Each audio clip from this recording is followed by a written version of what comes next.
समुद्र की लहरें आज भी पुकारती हैं। नील आकाश के नीचे पुरी की पावन भूमि पर एक ऐसा रहस्य छुपा है जिसे जानकर आपकी आत्मा भी कांप उठेगी। क्या सच में भगवान श्री कृष्ण का हृदय आज भी धड़कता है? क्या नील माधव वही दिव्य रूप थे जो आज जगन्नाथ के रूप में विराजमान है? आइए जानते हैं इस वीडियो में कि क्यों है भगवान जगन्नाथ जी की मूर्ति अधूरी।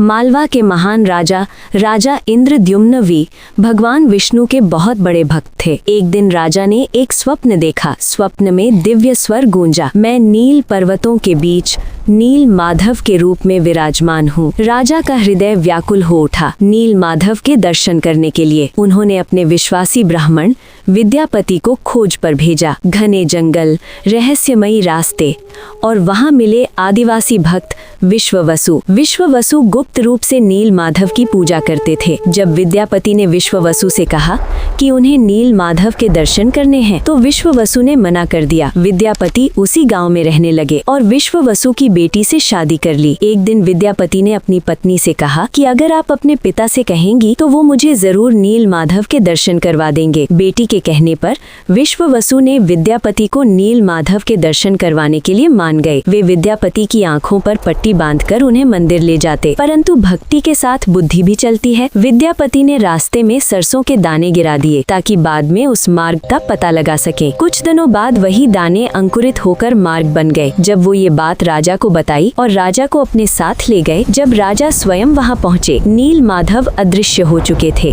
राजा इंद्रद्युम्न रो पड़े। उनकी आंखों से अश्रुधारा बह निकली। जिस नील माधव के दर्शन के लिए उन्होंने राजपाट तक त्यागने का संकल्प लिया था, वे स्वयं अदृश्य हो चुके थे।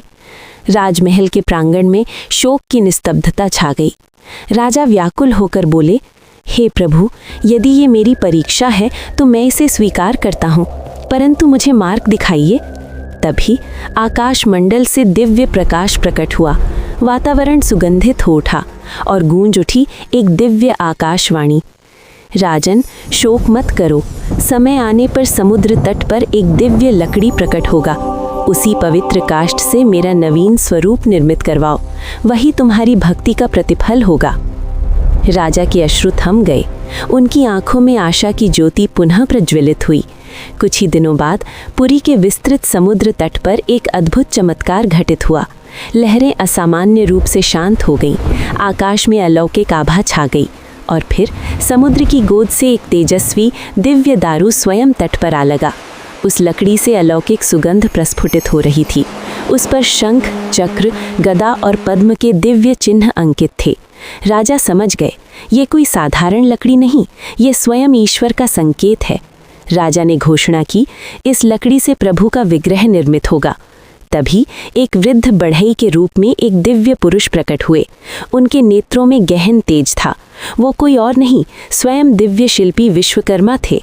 उन्होंने शांत स्वर में कहा, मैं इन विग्रहों का निर्माण करूंगा, परंतु एक शर्त है, जब तक मैं स्वयं भीतर से द्वार न खोलूं, कोई भी द्वार न खोले। यदि द्वार खुला तो मैं कार्य अधूरा छोड़ दूंगा। राजा ने प्रणाम कर शर्त स्वीकार कर ली। निर्माण कार्य आरंभ हुआ। मंदिर के भीतर से छेनी और हथौड़ी की ध्वनि सुनाई देती रही। दिन बीतते गए, रातें बीतती गईं। फिर एक दिन अंदर से कोई आवाज़ आनी बंद हो गई। एक दिन, 2 दिन, 3 दिन, पूर्ण मौन। रानी का हृदय व्याकुल हो उठा। उन्होंने कहा, यदि वृद्ध शिल्पी को कुछ हो गया हो तो? मंत्रियों ने समझाया, परंतु चिंता बढ़ती गई। अंततः धैर्य टूट गया। द्वार खोल दिया गया और जो दृश्य सामने था वो अद्भुत था। 3 दिव्य विग्रह विराजमान थे, परंतु उनके हाथ और चरण पूर्ण रूप से निर्मित नहीं थे। आकृति अलौकिक थी पर पारंपरिक नहीं। वृद्ध बढ़ई अंतर्ध्यान हो गए। राजा इंद्रद्युम्न विलाप करने लगे, हे प्रभु, ये क्या हुआ? मेरी अधीरता ने आपके कार्य को अधूरा कर दिया।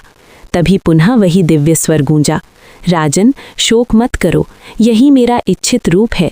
मैं सीमाओं में बंधा नहीं, मैं पूर्ण हूँ, चाहे रूप अधूरा प्रतीत हो। यही स्वरूप युगों युगों तक भक्तों के हृदय में वास करेगा। राजा ने आंसू पोंछे। अब वे शोक के नहीं, भक्ति और समर्पण के थे। और इस प्रकार प्रकट हुआ वो अद्वितीय स्वरूप जो आज जगन्नाथ के नाम से पूजित है, जहाँ अपूर्णता में भी पूर्णता है, जहाँ रूप से अधिक भाव का महत्व है, जहाँ ईश्वर स्वयं बताते हैं, मैं जैसा हूँ वैसा ही स्वीकार करो। जय जगन्नाथ।